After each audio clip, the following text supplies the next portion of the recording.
Welcome to future TNPSC channel. ஜனவரி 11 2024க்கான current affairs பார்க்கலாம்.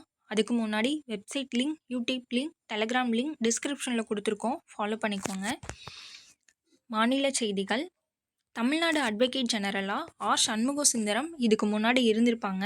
அவங்க பதவியை ராஜினாமா செய்ததுனால வக்கீல் பிஎஸ் ராமன் அவங்க புதிய அட்வொகேட் ஜெனரலாக நியமிக்கப்பட்டிருந்திருக்காங்க.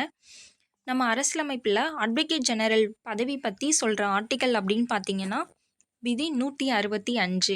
அட்டார்னி ஜெனரல் பற்றி சொல்கிற விதி 76. விளையாட்டுச் செய்திகள். ஆசிய துப்பாக்கிச் சுடுதலில் 10 மீட்டர் ஏர் ரைஃபிள் போட்டியில் இறுதிச் சுற்றில் இந்தியா வீராங்கனை நான்சி அவங்க 252.8 புள்ளிகளில் தங்கப்பதக்கம் வென்றிருந்திருக்காங்க. தேசிய செய்திகள். அதானி டெக்ஸ்டைல்ஸ் அண்ட் ஏரோஸ்பேஸ் நிறுவனம் தயாரித்த நடுத்தர உயரத்தில் நீண்ட நேரம் செயல்படக்கூடிய மேல் வகையைச் சேர்ந்த முதல் உள்நாட்டு ஆளில்லா விமானம், அதாவது ட்ரோன் வகையைச் சேர்ந்தது திருஷ்டி 10 அப்படின்றத இந்திய கப்பற்படையிட்ட ஒப்படைச்சிருக்காங்க. இது 36 மணி நேரம் செயல்படக்கூடியதாக இருக்குது.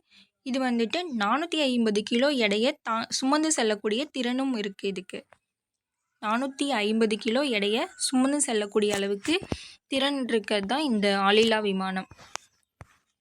அடுத்து பார்த்திங்கன்னா வெளிநாட்டு செய்திகள். சுற்றுலா உள்ளிட்ட பல்வேறு துறைகளில் இருதரப்பு உறவை மேம்படுத்துவதற்கான 20 ஒப்பந்தங்களில் சீனாவும் மாலத்தீவும் கையெழுத்திட்டிருக்காங்க.